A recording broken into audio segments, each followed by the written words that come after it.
We have a new revolution against the arrogant politicians and insensitive bureaucrats whose philosophy of tax, tax, tax, spend, spend, spend.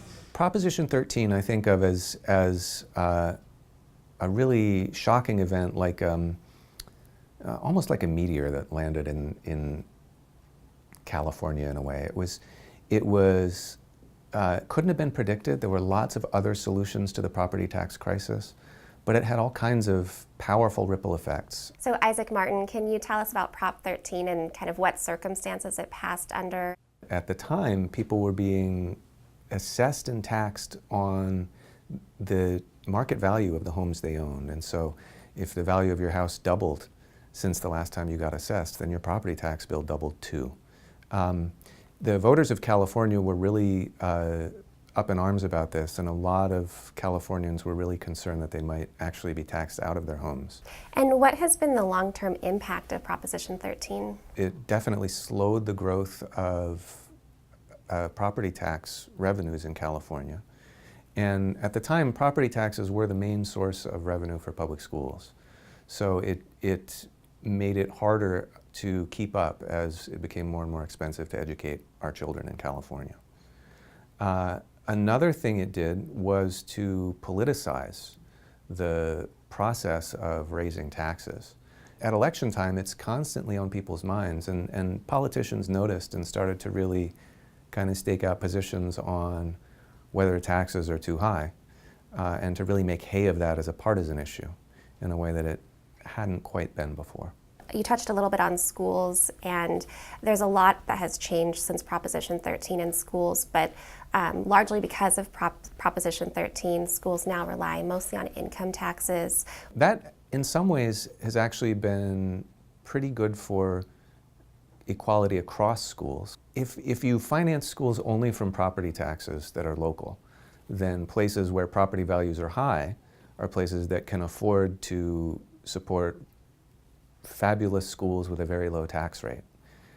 Funding the schools out of state income taxes does have the effect that higher income people are paying more for educating children throughout the state.